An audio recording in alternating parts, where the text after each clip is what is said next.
أما بعد فقد قال رسول الله صلى الله عليه وآله وسلم إن الحسين مصباح الهدى وسفينة النجاة صلوات على محمد وآله اللهم صل على محمد وآل محمد. Respected Maulana Sayyid Mohsin, my sisters, my brothers, my youngsters, my elders, Assalamu alaikum jami'an wa rahmatullah. Each of these nights we have been remembering Sayyid al-Shuhada, giving our condolences to the Ahlul Bayt. And it's difficult to imagine that we're now on the last few nights of giving these condolences to the Ahlul Bayt. But the message of the Imam resounds throughout the entire year. The message of the Imam resounds throughout our lives, inshallah. And that's one thing to remember, most importantly, that not to forget what we have learned, what we have pledged, what we have committed to the Imam. The normal habit of mine, of course, has been to just finish whatever we had continued or left behind that was not finished yesterday or the night before, and then come to the subject matter that we have got at hand, which is a very important one. There's a hadith that the Imam has, the Holy Prophet sallallahu alaihi wasallam has said, "Salli ala Muhammad, صل على محمد وآل محمد. man mata wa lam ya'rif Imam zamanihi mata mitate jahiliya." Anyone who dies, man mata, who leaves this dunya, without having the recognition, ma'rifat of the Imam of his time, mata mitate jahiliya. It is as if they have passed away the era of ignorance. The difference in this hadith, when the Prophet talks about the era of ignorance, is that Jahiliyyah was before the advent of Islam, so there was some excuse, if you want to use the word for lack of better terminology, that the people were ignorant on. But to have ignorance after the advent of Islam is more serious, and it would be considered as a crime against Islam. So one we have to keep in mind that the word here used is ma'rifat imam. وَلَمْ يَعْرِفْ إِمَامِ زَمَانِهِ. And if you look at the ziyarat that we recite when we are asking for the shafa'at of Imam Hussein or the acceptance of Imam Hussein, we mention عَارِفًا بِحَقِّهِ. We recognize the ma'rifat and we are recognizing the haqq of the Imam. In the topic that we have today of interaction between the genders, we have to, and what I'm saying now is going to be directly related to this, so please try to help me connect everything together, inshallah. It is one thing, the two words, ilm and ma'rifat, often get translated as the same. Knowledge, knowing the Imam, knowing the Prophet, knowing Allah. Ma'rifat ilahi, knowing Allah. But there's actually a difference between the two. Having ilm of something is different than having the ma'rifat of something. In the Quran Majid, Allah subhanahu wa ta'ala talks about ayn al-yaqeen, ilm al-yaqeen, ilm al-yaqeen, ayn al-yaqeen, and something later I'm going to come to in a minute. If I tell you, if we were to light the candle here, and I tell you that that flame, the candle is hot, inshallah you will trust me, right? For 10 nights or 8 nights you've been listening to me. You have trusted what I have said. You've had question and answer with me. You'll have a little bit of degree of what I might say is correct, right? Maybe a little bit. I'll tell you that that candle, that flame is hot. You might trust me. You might come closer to the candle, feel the warmth around the candle, and you will have a little more certainty that that is hot. Then somebody tries to be smart and touch the flame of the candle, burns their finger and says, yes, that is definitely heat and it is hot and it is the capability of burning. In the first case, when I just tell you, this is known as ilm. I have told you something, I have conveyed something to you, you trust me, you don't trust me, that is your prerogative, your business. But the minute you touch that flame and you burn yourself, now you have got ma'rifat of that flame, that it burns, it has got a quality of burning. The other hadith that we talk about was not talking about having ilm of Allah subhanahu wa ta'ala, having ilm of the Prophet or having ilm of the Imam. The ahadith that have emphasized the importance have talked about having the ma'rifat of Allah, the ma'rifat of Rasulullah, and the ma'rifat of the Imam. I'll tell you one thing, sisters and brothers. Everybody on the face of this earth, now you notice I said everybody, I did not make any exceptions. Everybody has the ilm of Allah subhanahu wa ta'ala. Whatever you call him. You call him God, you call him Ilahi, you call him Jehovah, you call him this, you call him that, you call him Bhagwan, you call him Krishna, you call him Buddha, whatever you have, everybody has the ilm of Allah subhanahu wa ta'ala. We as Muslims have been told to go from that graduation onwards to having the ma'rifat of Allah subhanahu wa ta'ala. That means that while everybody deep down somewhere in their heart or in their mind knows that there is a God, there is a creator, there is a superior being, and one who has created this. Just the other day I was sitting with Dr. Wahid and we were talking about just the human body and the heart and the functioning and what it has got. And those who have studied medicine, those who have studied psychology, those who have gone into the mind, they will have no choice but to realize that there is some power that has helped guide this whole infrastructure. Some power. Don't worry about what you call him. The ilm is there, but the ma'rifat is not. That's why most people, وَأَكْثَرُ النَّاسَ لِكَفُورًا, most don't believe. So, and one of the things I was asked about yesterday as a final continuation, because we had talked about the Imam, the Ma'rifat, even the enemies of the Imam know that there is an Imam. Even the enemies of the Imam know that one day there will be justice. One day there will be truth. One day there will be equilibrium all over the world. Even the enemies know that. That's why they try and stop it. The difference is they don't have the Ma'rifat of the Imam. They don't know that this will be good for all of humanity, because their greed is overpowering them. You just heard a seminar, session on rhetoric and how you can manipulate, and they know that they want to manipulate because that is the only way their pockets and their bank books stay filled. And this manipulation rhetoric, I'm going to use my young brother's example, and this rhetoric definitely fools minds and creates confusion, intentional, deliberate confusion. You know, you look at the media in the last few months, there has been so much emphasis. Russian influence in American elections, Russian interference in the democratic process of the United States, Russia doing this and that country doing, and yet out of all of the thousands and thousands of journalists, millions and millions of readers, listeners, viewers, not one person has ever questioned. I have not seen one article saying, you're talking all these months about the American election of 2016, Russian influences. Why does nobody talk about Israeli influence in American elections? Why does nobody talk about their Zionist influence in Canadian elections? Why only one country? Poor Russia. I'm not saying poor Russia. It's just a figurative, rhetorical statement. But you see how we get manipulated and fooled. And this is how they use to change people's minds, opinions, public opinions, make them anti-this, pro-that, anti-this, pro-that. And they basically come and manipulate entire masses. And as blind sheep, we just go along. So we are always taught, told, and encouraged to go through the norm rather than challenging the norm and say, what is the truth? Do we seek out the truth? Where is the truth? What does it mean to have ma'rifat of the Imam? What should we do for the sake of justice around?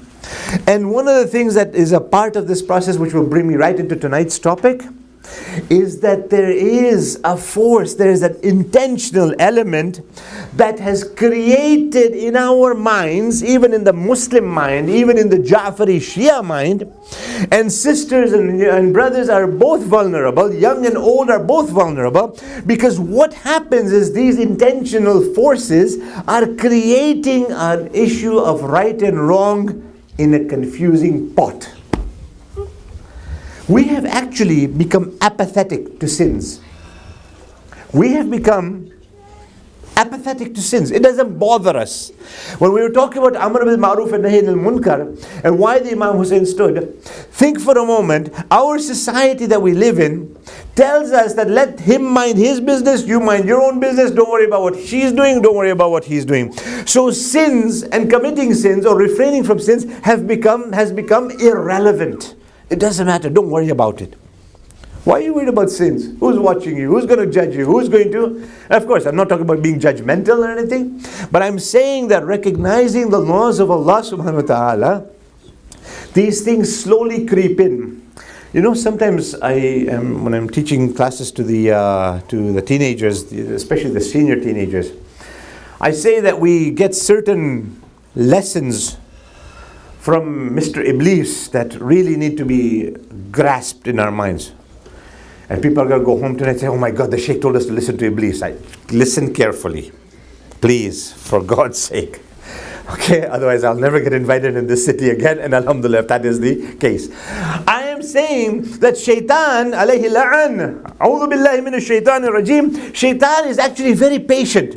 When he wants to misguide, manipulate, and mislead, it's not like us. We are always in a rush. We are always in an express. If there's a little bit of a lineup on the Trans-Canada Highway or on 99 South or North, we get angry. We get we go uncomfortable.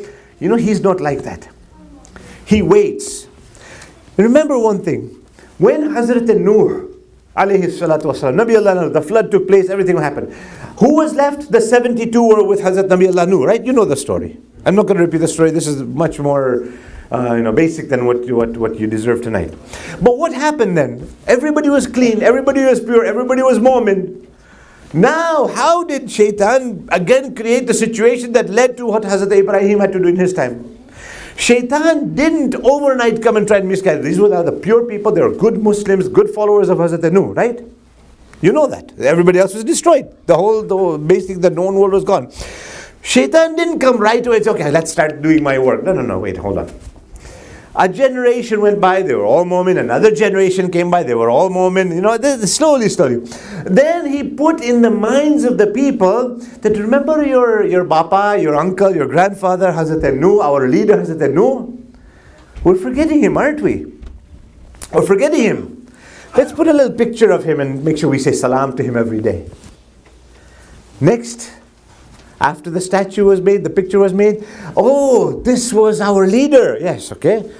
We should respect him. Let's bow before him. Generation later, 2 generations later, 5 generations later, oh, this was our God. And so this whole idolatry restarting didn't happen in a year or 10 years or 5 years after. Shaitan is very patient. He waits and waits and waits. Generations pass, and then those same statues that were supposed to represent Nuh, Al Nuh and Awlad Nuh and the good people around became idols and statues all the way away.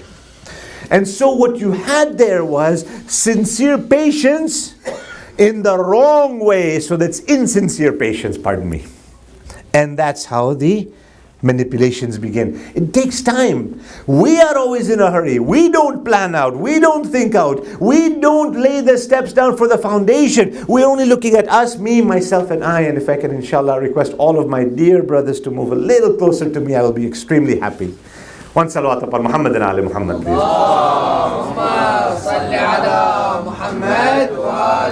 My respected sisters as well, I'm requesting the same from you. If you can just come a little closer to us here, so that there's a big clog up at the back.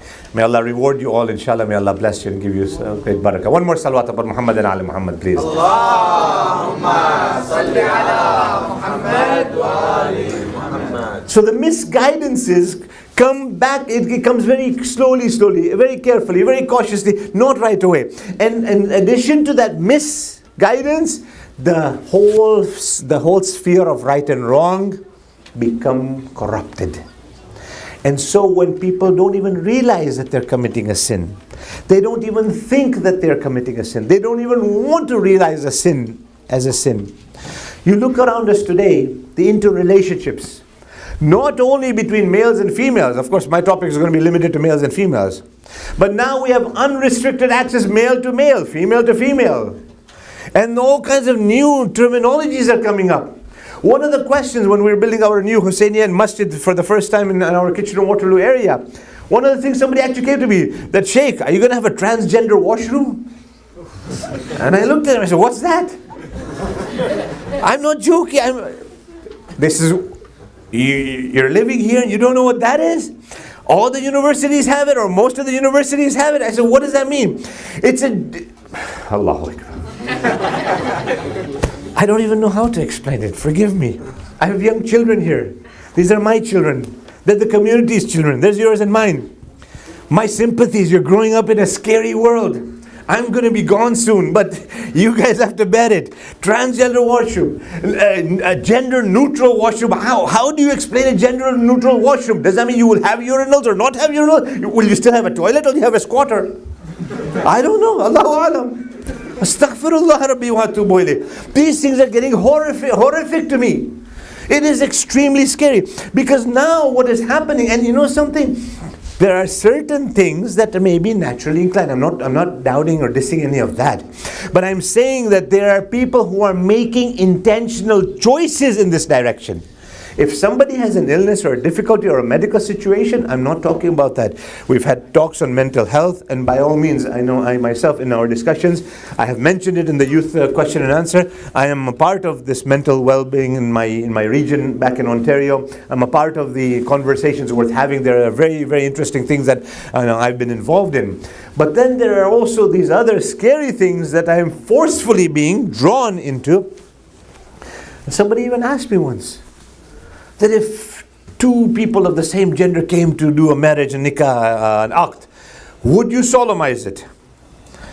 And I do realize that I'm being recorded, and I also do realize that should I go one direction or another, there will be somebody after me or another. There are already enough who want to put me in jail anyways, alhamdulillah, so I'm not worried about that at all. There are all those who have called me discriminators and hate preacher and everything. That's also, it's bearable. All I want to say is, forget about my opinion for a moment. Forget about what I would do. It's irrelevant. I'm here today, I'll be gone tomorrow. It doesn't matter. Nobody's here to stay. What would our Creator want from us? This is the question that needs to be asked. What does the Bible say about this? What does the Torah say about this? What does the Krishna say about this? What does the Quran and Majid say about it? That is relevant, not an opinion of somebody who wears a white turban and sits and talks to you for 5, 10 or 12 nights. That's irrelevant. What is the God, the Creator's opinion on it? What did He create? Right here about 15 years ago in this city, they were asking me questions at the school board when this topic of homosexuality was coming in. And they said that, what is your opinion? And I just said the one thing. I said that, God created Adam and Eve, not Adam and Steve. So the Bible says it. It's not my opinion. It's not my wording. It's not my terminology. You look at your Bible. I'm just conveying your book's message to you. It was Adam and Eve, wasn't it? There was an ST was not there. So now you decide. Why are you asking me? So what has happened is things have corrupted. Things have been mixed up. And then they're saying, okay, now, what do you mean you can't shake hands with the opposite gender? What do you mean you can't hug the opposite gender? What do you mean, so you can't go to school? And then all these other things start coming up. And tonight in the discussion, I will be mentioning, inshallah, the fatawa or the marajas, masail that are common. So you won't have to worry about digging into what does my agha say, what does my mujtahid say.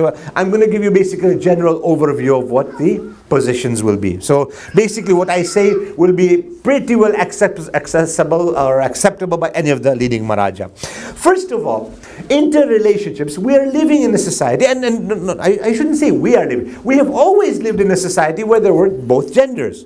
I mean, Pharaoh tried to keep men and women apart so that Musa wouldn't be born. Namrud tried to keep them separate so that the men and females wouldn't be meeting and Ibrahim would not be born.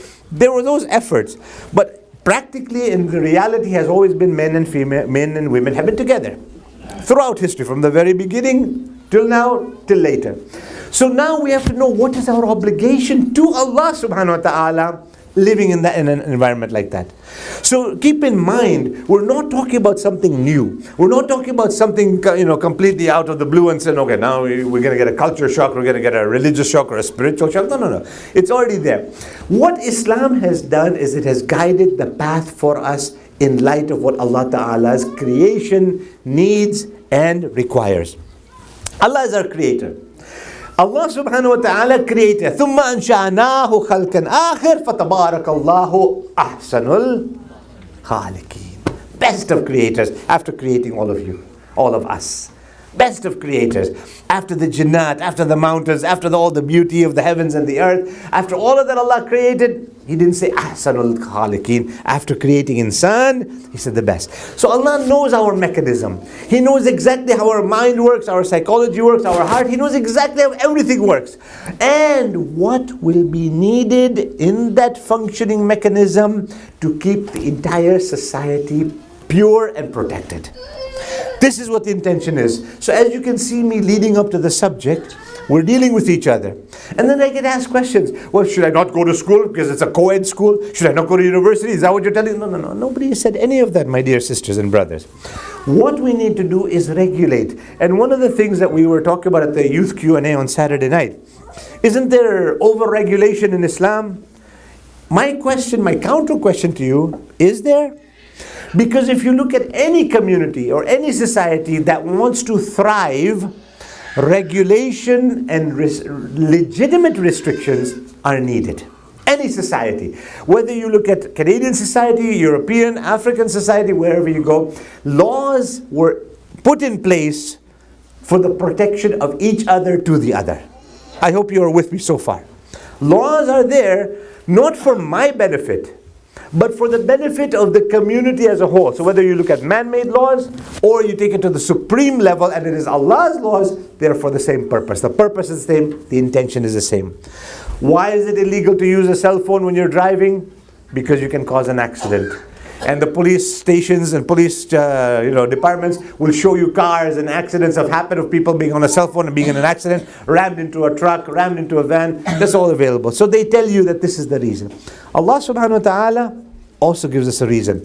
We want a society that will focus and concentrate on its obedience to Allah subhanahu wa ta'ala. We're not restricting your fun or pleasure. If Islam wanted to be an over-restrictive or over-regulative religion, it would have done what other faiths did and said, don't get married, remain celibate. Don't even look at the opposite gender, don't touch the opposite gender, don't marry the opposite gender, just stay celibate and go, and that's it. Islam said, no, we reject that. It ordered us, you can basically say it ordered us to get married. So it right away gave us an interaction with the opposite gender. But how? Now, on the one hand, I have to also clarify, there are cultural sensitivities. Okay, again, with some of the elders, I've had very creative talks. So, there's a little subliminal thinking that when you come to the mosque, you can't talk to the other side, they can't talk to you, you can't even say salam to them because somebody might start a rumor about you and her, or her and you and him and whatever, but you have to marry one of them. When you go to school, you can do a project together, you can do everything together, you can get together, you can do your homework together, have, whatever, but you can't marry her. Okay, so you have to marry somebody there, but you have no idea who she is. They have to marry somebody here, but they have no idea who you are. But and that is also wrong. Okay, the balance is what we want to come to. The questions get arised. Okay, so can I talk to the opposite gender? Can I do my homework with the opposite gender? If I'm in a class with her, or she's in a class with him, what happens? The underlying factor of every marja, and I have asked this myself, and I have read I was actually this afternoon reading the opinion of 7 maraja, both marhum and living. 7 marajas masahib. I saw almost the similarity exactly identical. Sheikh Sayyidina, you can also help me out inshallah, you're also in Qom. They are all the same. There is no restriction like that, except that the intention, when you're talking to the opposite gender, there should be no lustful intention or thought. And this is only between you and Allah. Only you will know that. On both sides. She cannot talk to you with lust or lustful intention, or the probability or possibility of committing a sin. And likewise, you also have to, when you're talking to her, have the same intention. That means that talking, interacting, flirting, all of these things have to be in restriction, have to be kept in check. And then there's no problem. There have been all these issues. Well, can I talk? Can I say salam? Again, the intention. Everything goes by. Kul a'malu bin niyat. Every action will be judged on its intentions. I need an assignment done. I need help. Of course, unnecessary mingling, unnecessary interaction, because it can lead to it. And that's one of the reasons why Islam put in what you call a mechanism, a preventative mechanism. In English, they say an ounce of prevention is better than a pound of cure, isn't it? An ounce of prevention is better than a pound of cure. Because once you get the illness, it's too late. If you prevent, if you don't eat so many sweets, inshallah you won't get diabetes. If you are careful with your diet, inshallah you won't get cholesterol. Once you get cholesterol, then you have to be careful. Then it's cure, not prevention. So what Islam has done is it has put the same ideology in place with our interactions with each other. It has reminded us that yes, we need to get married. We're not saying that there were some people in the time of Rasulullah say, oh, I want to be pure, I want to be holy, I want to be pious, I don't want to marry. If I get married, I'll be diverted away from Allah, I won't be able to do my ibadat and worship. The Prophet came to retort that, and the Prophet came to oppose that very vehemently. He said, if it was more pure to remain single and celibate, I would have done that. Allah would not have allowed me to marry, because I am the prime example.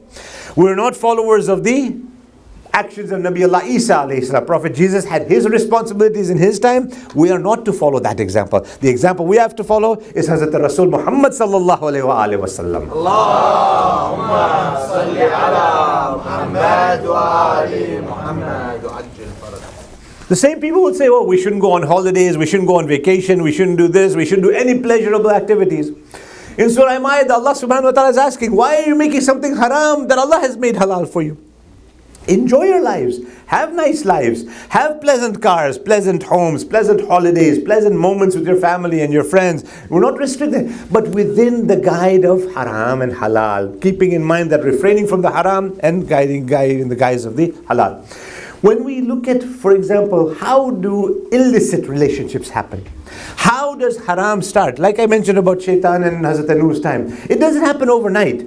You see, when people say that, well, I just smiled at her, or she just smiled at me, it doesn't, that in itself may not consider sin. Maybe I didn't have a bad intention. Maybe I didn't have lust at that time. Maybe I didn't have any evil thoughts at that time. But the one thing to remember is the very fact that thoughts is where it starts from. I may give a smile, or she may give a smile. We don't know whose intentions is what. Maybe her intention was pure, maybe my intention was pure. But how was it also received? The recipient's intentions you don't know. I may be talking and saying, hi, how are you? I don't know how the recipient may receive it. So what Islam did was it put that mechanism in place.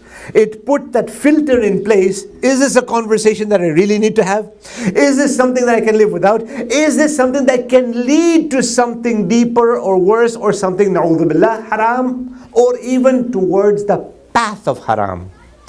You see, the purity of a believer is to remain firm and steadfast on the path of Allah subhanahu wa ta'ala. So Islam said, in English terminology, I can see all of you, but I'm looking at Sajjad. I can see all of you, but I'm looking at Murtala. You see? I'm seeing somebody, but I'm looking at somebody. All of you can hear me, but not all of you are listening to me. One salawat upon Muhammad. Allahumma salli ala Muhammad wa ali Muhammad. Your mind might be somewhere else. Your thoughts might be somewhere else. I have an assignment due tomorrow. I hope he finishes the majlis fast, so I have time to do this. I hope that the fundraiser doesn't take so much time, even though this is what keeps our functions functioning. But you're listening to me, or you can hear me. Not everybody will be listening. You may see somebody, but you're not looking. What Islam is saying is that look, that glance is what we're going to judge you on. You see somebody, that's fine. But if you look at the opposite gender, and that look even slightly goes towards haram and lust, any sort of, and lust can be quite encompassing. It doesn't necessarily have to be sexual in nature.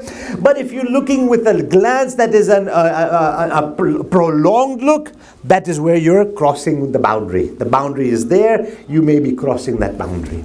So Islam has said that if you see, fine, don't look a second time. If you see somebody attractive, whichever gender, this applies to both genders. You see somebody attractive, you saw them, it's fine. You look at them, then there's an accountability. There is a hisab on that side. I had mentioned about the rear view mirror and all that. You see something or somebody, you're past. You're okay. You don't have to worry about it. The minute you say, wow, that person was beautiful. Wow, that person was nice. That's where you start. The sins may start coming. I'm not saying they are. They may start.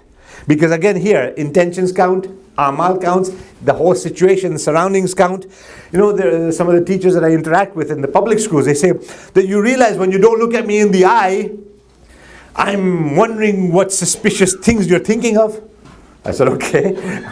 My Sharia is telling me I can't look at you in the eye. You're telling me I better look at you in the eye. Then we sat down and we talked. Because oftentimes it happens, you know, it's common. And I was reading the Masala in Fiqh al-Muqtarabin, Code of Conduct for Muslims in the West. There's also another book that my brother-in-law and sister translated, a code of ethics between the genders. And I think the Madrasa has a copy of that now. If anybody wishes it, I'll be more than happy to give it to anybody who needs it. And it talks about how, for example, when you're, for example, shaking hands, it's so common, it's so known that nobody even thinks about it a second time. In many of the European countries, including France and other places, in Portugal and Spain, to hug the opposite gender, they'll shake hands with the guys to the guy, and with the girls they'll hug. In Arab countries, you can't even shake hands or hug, but you know, this is changing sadly in a place like Turkey and all that. It's becoming very common. What is it? Islam has told us, again, Allah is the creator. This skin to skin, physical contact. You ask even a sociologist, they'll tell you that chemistry between the genders. I'm not talking about chemistry as in the science, eh? You understand the difference. I have to be careful with my terminologies. Chemistry first starts with the glance, with the look. The second stage of chemistry is with the shaking. And the shaking goes into a deeper level, which is why we as Shia Ja'fari, we have been forbidden from touching the opposite gender, skin to skin contact. And even when the Prophet was taking bayat from ladies, he would either do it in a pot of water, and when there was a severe majburi, a necessity, the Prophet would actually keep a strong piece of cloth or something, and would not allow any squeezing or intimate or in-depth touching. It would just be on the touch, not even going into a squeeze or even slight pressure. So what we find in the books of hadith, in the books of riwayah, in the books of fatawa, is that shaking hands is completely forbidden for us. And there are very important reasons for this, because from that touch, again, what your intention may be and how it's received is different. And one of the things that in my experiences of 25 years dealing with non-Muslims on a very detailed level, is that when you, for example, go for a job interview, we're all scared, we're all shy, we're all trying to please the employer. You go to university, you want your prof to be happy with you. You want to make sure that you stay in the good books of the prof and the teacher and the deans and the academia. And so it makes you look like what? It makes you look any less. And I've had youngsters, our own brothers and sisters come to me and say, it's embarrassing. My only counterpoint to that is it more embarrassing for you to say, I'm sorry, I cannot shake your hand, or to put your hand on your chest, and to say that this is something I am not entitled to do because it is not my right to touch you? Have you ever seen the Queen? Pictures of the Queen. I'm sure you've not seen the Queen, but you've seen pictures of the Queen. What does she always have on her? Even the president of this country, I don't want to name any country, prime minister of that place comes, you will see her shaking hands with a glove on. My question, I was asking one of the monarchists, I said, why is this? I said, she will not let anyone touch her hand. I said, does Prince Philip get to do it or no? Or does he also have to shake her husband? They told me, we don't know that one yet. So, going to the other extreme is different. But, with your own family, of course, Islam does not restrict it put in this consanguinity, the mahram, ghair mahram boundaries. Cousins are still your ghair mahram, non-mahram. So you cannot shake hands, you cannot touch, have intimate, talks or touching with them, even though they are cousins. You may have grown up together. Once they are baligha or you are baligh, the laws of Islam, the laws of Hikam apply. Same thing in adoption. If it is not somebody that the mother or the wife of the person has breastfed, that person would still be considered as non-mahram. This often gets construed, so we can't do this or we can't do that. Please, You can bring up somebody, you can adopt somebody, you can say that this is like my brother, this is like my sister. But at the same time, the boundaries of brother and sister, which are blood brother and sister, are different.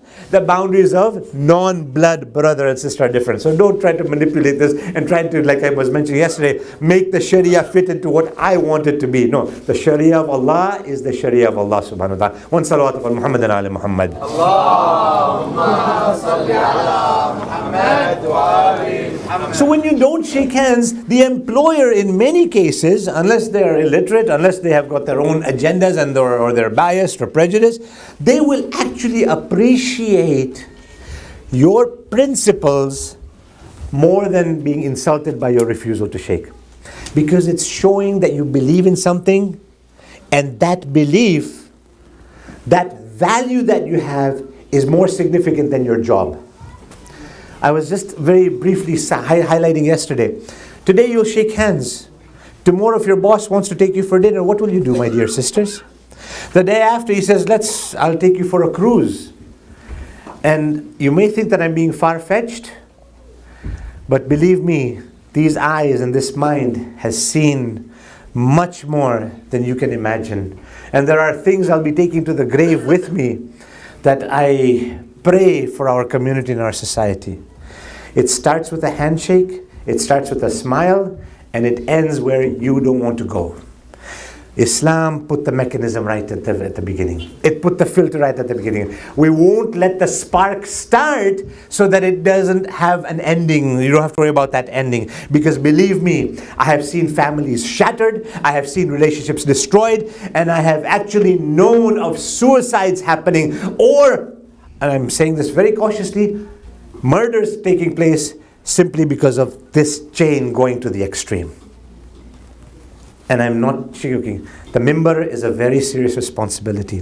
Those who sit on this place have an obligation to Prophet Muhammad sallallahu alaihi wasallam. They have an obligation to Imam Sahib al-Amr. We have an obligation to Imam Hussein ibn Ali. And so if we are not correct and accurate, then believe me, we are accountable, and our throat will be the first to be slit when the Imam returns.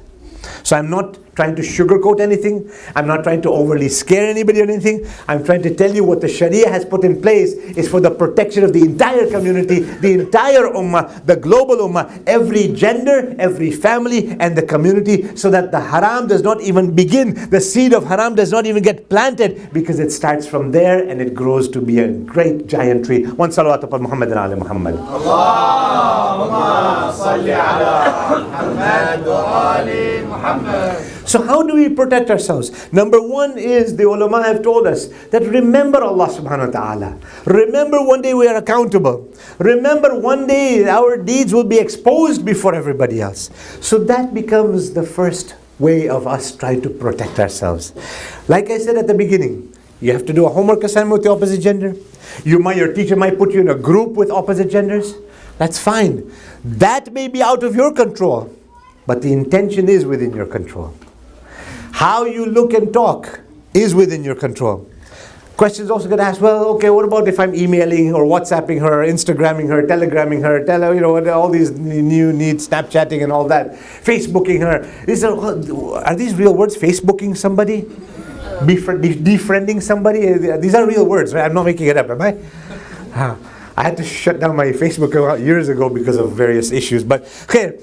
So, once upon a time, somebody was telling me just the other day, one of my madrasa friends, he says, Sheikh, there's a problem now. I said, what? He says, the good old days, I didn't like you, I didn't get along with you, you didn't like me, you came and punched me, I punched you. He says, now the only punching is you block that person now.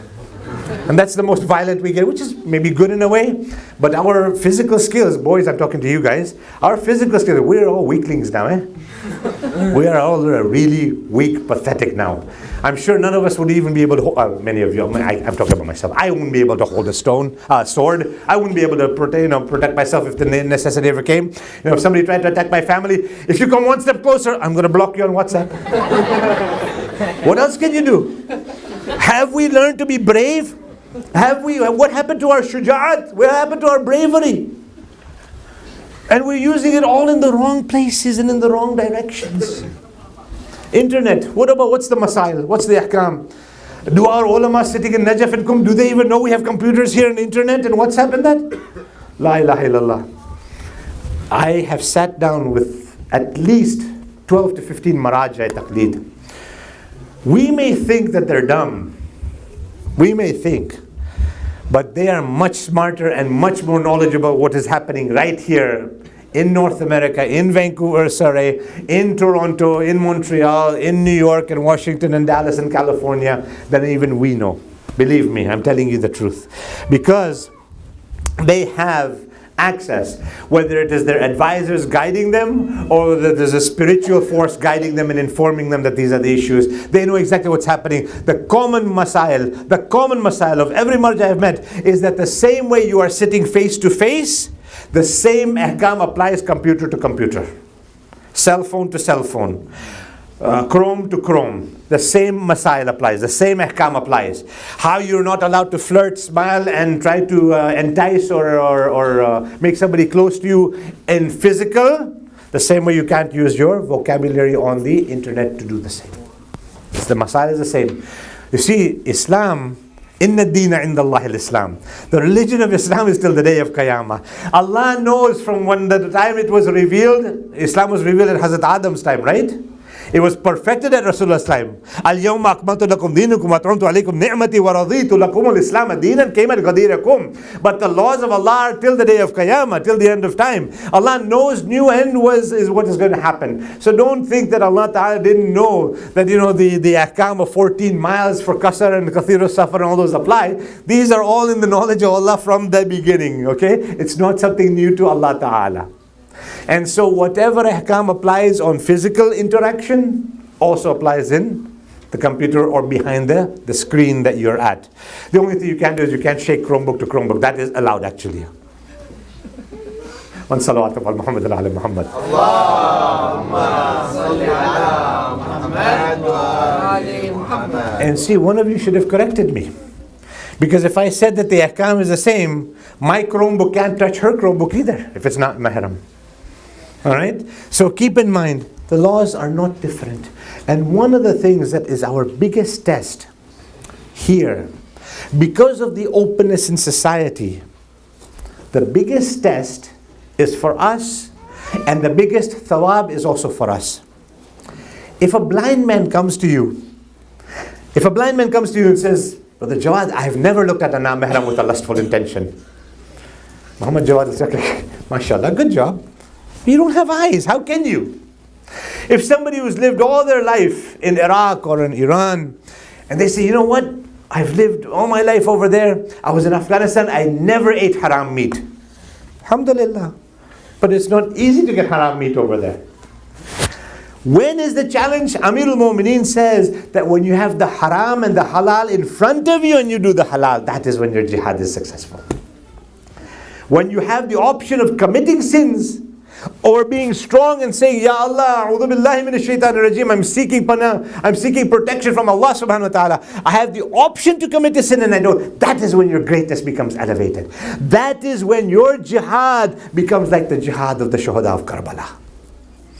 When you have the option to commit haram, you have the option to sit and mingle with the opposite gender freely, without any restrictions. You can do whatever you want. You have the opportunity to do haram. You can touch, see, and whatever else you want to do. And at that time you say, no, I want to follow Hazrat Yusuf's example and say, no, I will put the border, I will put the barricade, I will put this. There was a time one of our teachers used to tell us in Qum, he said that there was a lady who was attracted to this young man. Very attracted to him. And she was married. She wanted to do something haram. She said, I must have him. And he was trying to get away from this. And she would just, as in the case of Hazrat Yusuf, she did, look at his taqwa. He says, okay, elderly means, mid-age. She says, I just have to go to the washroom and then, okay, we'll do whatever you want. He goes to the bathroom. He takes the najasat. He puts it all over himself. He says, okay, now you come to me. She says, oh my God, you're disgusting. And it was narrated that that person's space level in Jannah was so high that even the angels were looking, that you protected yourself like this. You refrained from haram. She was a beautiful woman going after you, and you did this to protect your taqwa, your iman. The angels will be jealous of you in Jannah. Imagine for a moment. So when we have the opportunity to commit sins and we say, no, we will remember Allah. No, we will remember our Mawla. No, we will remember Rasulullah.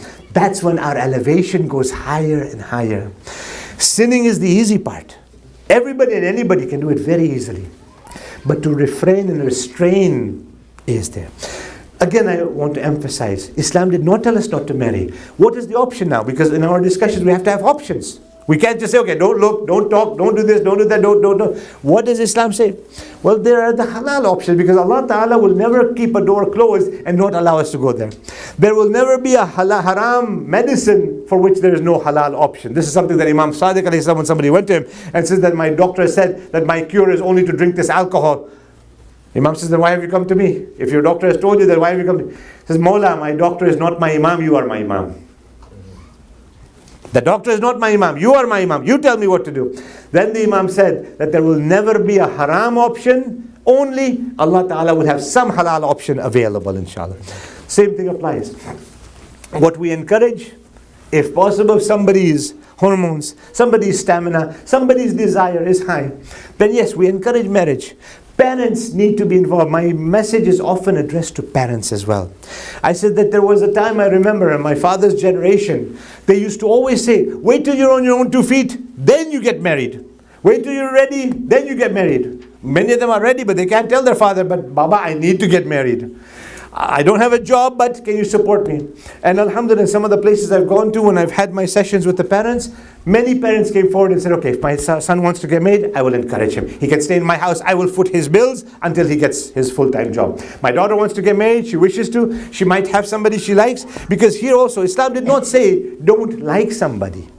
Islam didn't say that I have something that that person has some qualities. He has his iman, he has his aqidah. I was going to actually talk about family issues on our Friday discussion, but I'll just lead a little bit into it now. That a girl comes to Imam Ja'far ibn Muhammad and says, Mawla, my dad wants me to marry this man. My father wants me to marry this man. The Imam says, what do you want to do? You know, people always accuse Muslims of having arranged marriages, rigid marriages. You know, some of the Hindu cultures that I've actually known of, they, you know, when the boy is born or the girl is born, they say, okay, you're going to marry this person after 15 or 18 years. There's no choice in the matter. The families have already decided. The knot's already tied. Islam doesn't accept this. Islam doesn't agree. She says, Mawla, my dad is telling me to marry so-and-so. Imam says, what do you want to do? She says, I like so-and-so. She says, I like so-and-so. Imam says, marry the one you like. The Imam didn't say, oh my God, what are you doing? You're horrible. How can you do this? How do you know him? Imam could have been completely judgmental. Imam says, marry the person you want to like. I'll speak to your father. Imagine, the Imam came to the rescue of a lady who had the situation. So if you have somebody you know, you have to be the parents' responsibility. Or if it is, Muhammad, I'm not putting any words or responsibility on you, but sometimes the ulama need to be involved. Sometimes we have to have these sessions and seminars. We have to have these gatherings. I know that, you know, here years ago you've had this seminar on marriage or workshops on marriage, and alhamdulillah, some marriages did come out of it, some may have, may not have, whatever happened. But one of the things that has to happen is communication has to be open. We are definitely living in a society where everywhere you turn, there is romance, there is lust, there is, you know, half-nakedness. Wherever you go, you can't even go walking in a shopping mall and not see something haram. Somebody's leg, somebody's arm, somebody's something. And to protect ourselves, but at the same time, there has to be a practical example. Islam says that, remember, because again, another question that arises, and that was a part of my seminar, my discussion tonight, dating. Does Islam allow dating? What does Islam say? Again, dating the way that the Westerners have done it is completely forbidden. This is not acceptable to us. This is completely against our religion, our Sharia, our fiqh, and what our Mawla and our Imam and our Prophet would want from us. But if it's something that is a legitimate dating, somebody wants to know somebody, this is somebody I wish to marry, somebody I want to get to know better, there is no restriction, and the parents need to encourage and some degree of, you know, supervision, or at least some degree of, even if it is subliminal supervision, that yes, they can meet if they want to go for a coffee, if they want to talk, walking in a public park, walking in a place where there is accessibility of others, because if the minute they are in a room alone, the minute they're in a car alone, the minute they are in any secluded place alone, shaitan bubbles up and says, I'm the third one there. The two of them are alone, I'm the third one there. Without even invitation. He doesn't need that invitation. He's automatically there. So parents have a responsibility. Youngsters also need to know what is their responsibility and obligation. Islam's intention, if you're looking at dating, here, and I've talked to many people who date, and I often ask them, even non-Muslims I'm talking about, and Muslims that have engaged in it, because we know the reality is, I can say 10,000 scholars will say this, that, and that, this is haram, this is not acceptable. What's going to happen is going to happen. So we try to address it from a practical point of view. We remind them, dating is not just to pass time. My sisters and my brothers, it's not to pass time. Not just to be with the opposite gender because I'm lonely right now. I just want to have a fling. I just want to have this. I want to just, get through high school or get through university. No, the intention is to have a relationship, a marriage that will be under the umbrella of Allah subhanahu wa ta'ala's laws, that will create a family. The family then goes on to create the ummah. The family goes on to create a society. We are all products of family members. We are all products of somebody engaging in a halal relationship for the sake of Allah subhanahu wa ta'ala, marrying, and we are the product of that. This is the blessing from Allah. This is how the ummah will succeed and will prosper and will be fruitful. The minute we start going this other way, where we're just passing time, we're having relationships, the first thing, I have known of people who have come to me. Believe me, they've come to me and they says that I want to marry somebody from back home, quote unquote, back home. I look at them and I say, really? He says, yeah, somebody back home. No, I'll leave back home to your definition, okay? Most of you, my young brothers and sisters, you're born here, many of you, maybe most. But your parents, not your parents, but some parents have come to you. I want to find somebody back home. I want them from Afghanistan or from Iraq or from Iran or from Africa or from Uganda or from this place or that place or from Bahrain or Lebanon. I says, why? There's mashallah many young individuals that your son can marry, mashallah, or your daughter can marry. We have many choices, mashallah. Sheikh, you don't know what they have done. You don't know what he has done. You don't know how many girlfriends he's had. You don't know how many boyfriends she's had. We want somebody pure. And I start laughing. I say, you think they're pure over there? Huh? Joke's on you, buddy. Salawat ala Muhammad wa ala Muhammad. Allahumma salli ala Muhammad wa ali Muhammad. The definition of purity is what you want. What you want for your spouse also wants for you. Huh? Jazakallah. May Allah bless you all. What you want for your spouse also wants for you.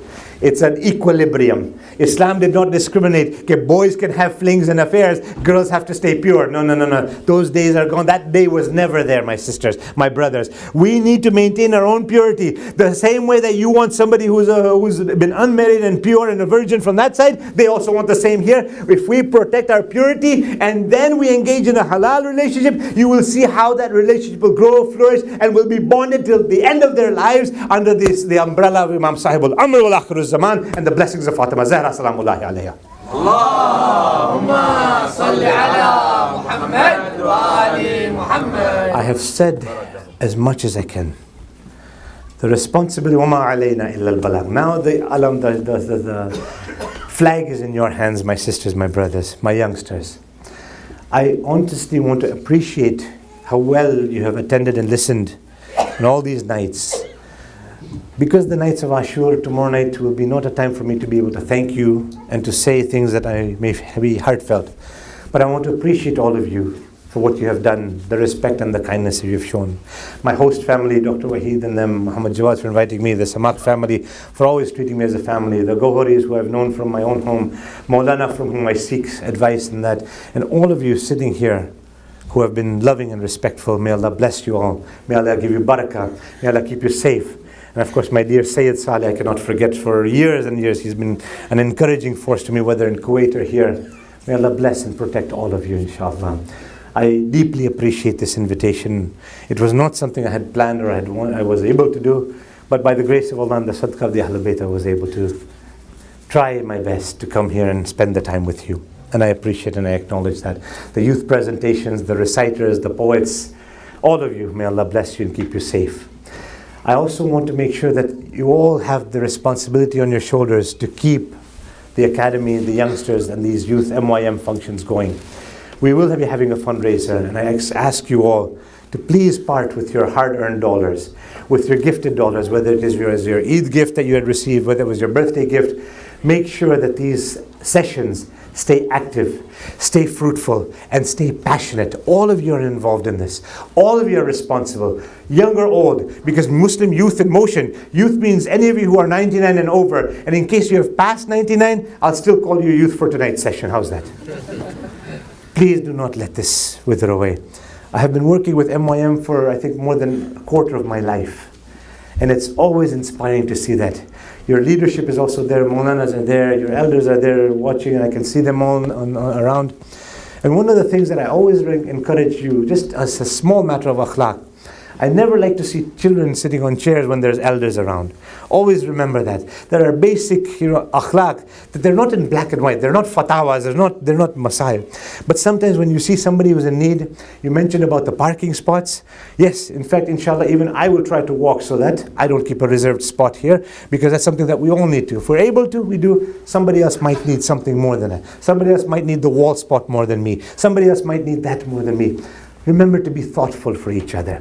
This is where our success will lie. Being thoughtful for each other and towards each other is what will benefit us in this dunya, on the day of Qiyamah, and in the Akhirah.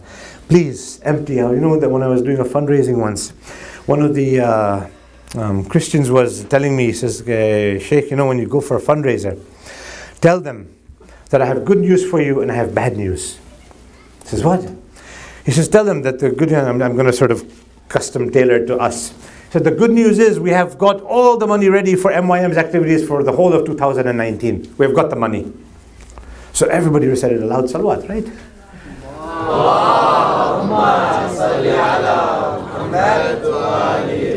The bad news is it's still in your pockets, or your purses, or your bank accounts. You do e-transfers, you do credit cards. I hear the youngsters mentioning it every night. So this is where it has to go from your pocket into the MYM kitty. And inshallah, may Allah give you success for that. We are remembering the Shuhada of Karbala. Tonight we are remembering somebody just like all of you, a young, handsome, beautiful person who looked exactly like Rasulullah sallallahu alayhi wa sallam.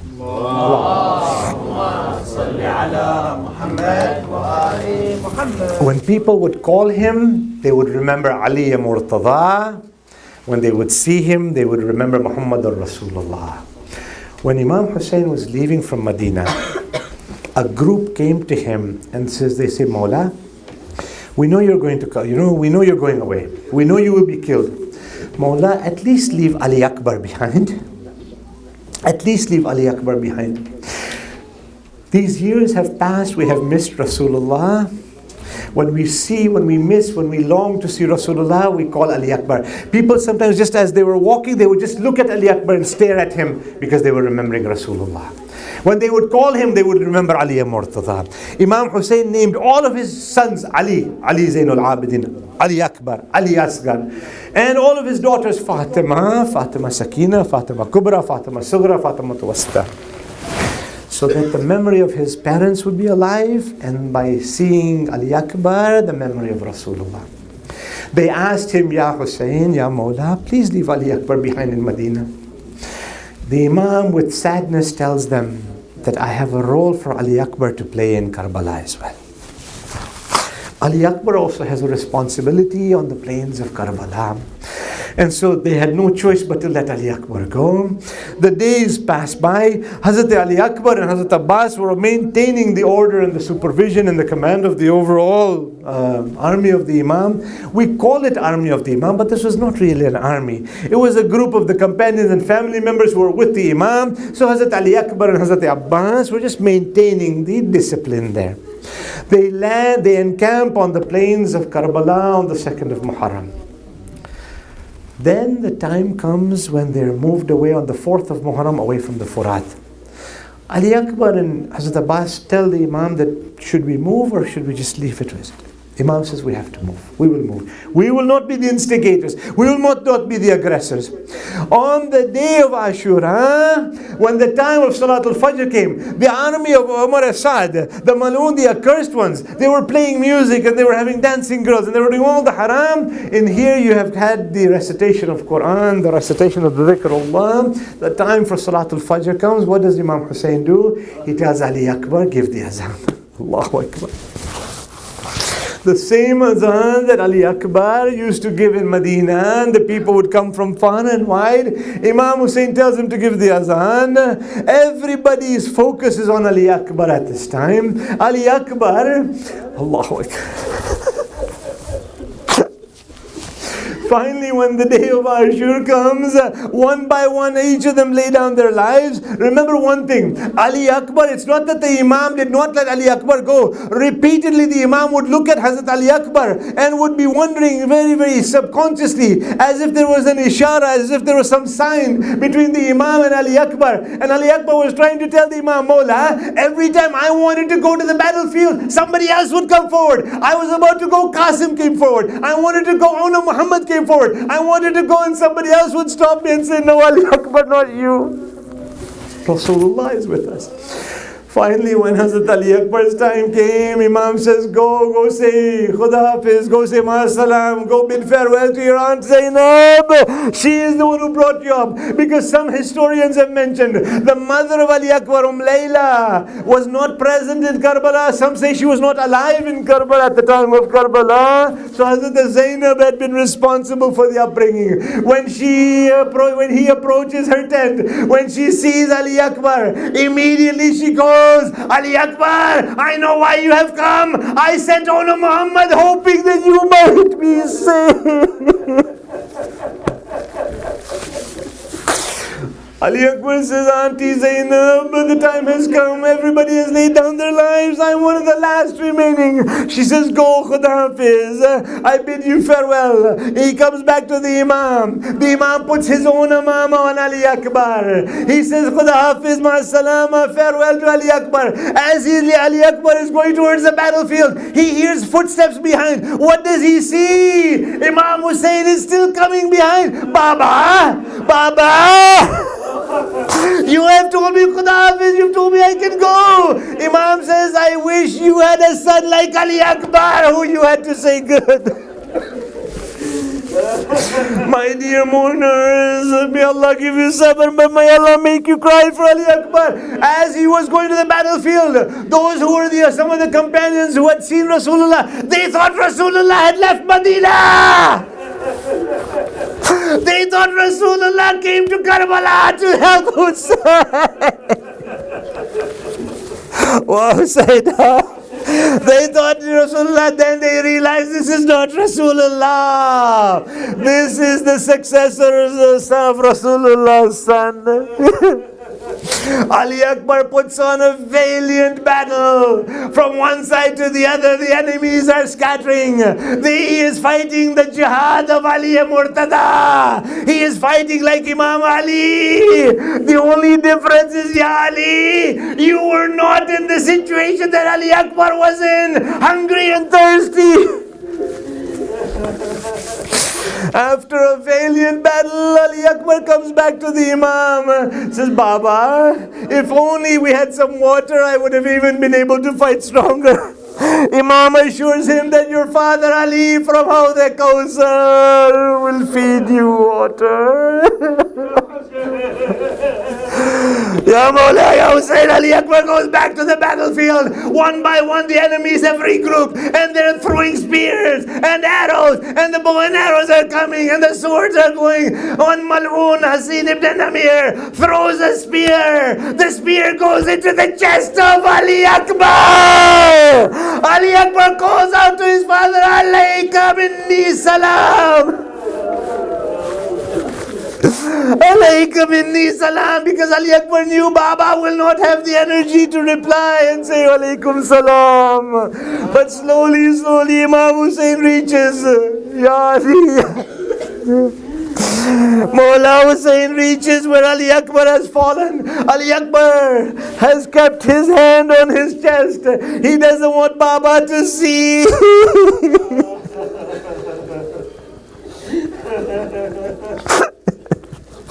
Imam Hussain says, Ali Akbar, give me one last hug. I want to hug you and say Khuda Hafiz. Ali Akbar is still holding his chest. Imam takes the hand away from the chest. When he moves the hand, he sees the head of the spear is in the chest. A blood gush comes out. He says, Ya Ali Akbar, what have they done?